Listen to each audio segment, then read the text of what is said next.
meal ticket. He'd put his a cappella days behind him and buckled down at school. But for what? A degree he was never going to use? A family he no longer had to impress? "Trevor, you there? Can I count on you?" "Yeah, I'm in." What the hell? He could sing some teeny-bopper tunes while his life fell apart. At least he'd have a roof over his head. And Dawn said the other guys were like him. Probably fellow a cappella geeks. Yeah, this could work. He pulled his sweatshirt closer around him. Anything had to be better than this limbo land. 1 month later.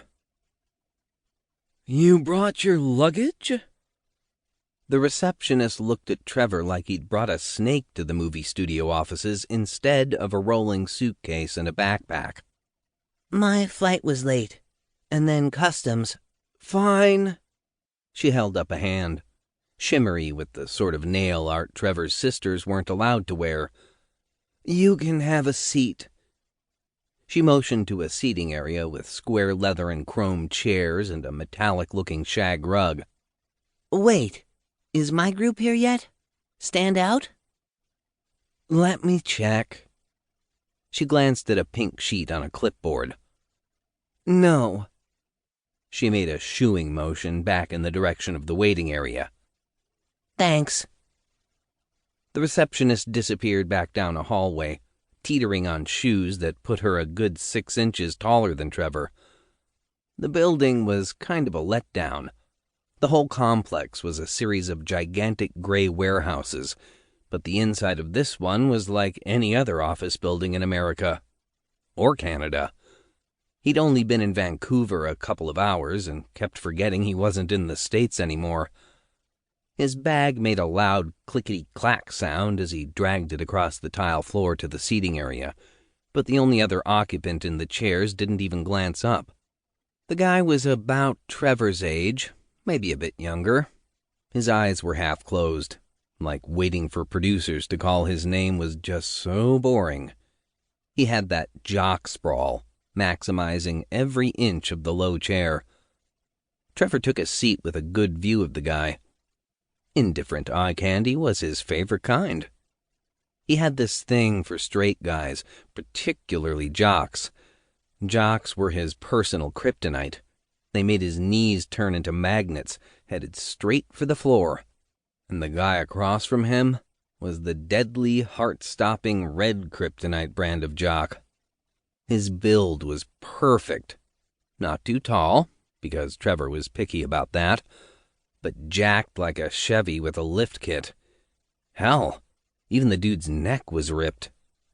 Jock's foot moved back and forth in motion with the music pumping in his ears from pricey Beats headphones.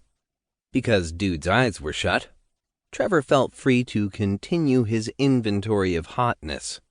Baggy shorts, t-shirt for a wrestling team. Wrestling. Trevor had to shift around on the slick leather couch before continuing his appraisal.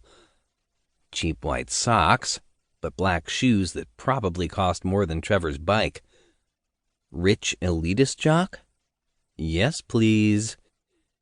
The outfit was notable because Trevor would have figured most guys coming to a TV studio would want to dress up a little. He had, but of course now his pressed khakis and dress shirt seemed horribly overdressed compared to Jock Boy and the receptionist wearing a cut-off denim skirt and a tank top that seemed to be made out of nothing more than knotted rope. Maybe dude wasn't there to be on TV. Or if he was, maybe he was there for a different show from the music reality show Trevor was on. He certainly didn't look like the boy band type. Dude looked ready for an MMA fighter type show, or maybe working as a stunt double. But if he wasn't on Trevor's show, that meant, "You done checking me out, or you need me to turn to the other side?" Jock's eyes snapped open. They were a startling shade of hazel, almost amber, and at the moment, they were filled with undisguised irritation. Oh, crap. Trevor gulped hard. "I don't know what you're talking about." He dug out his phone, giving himself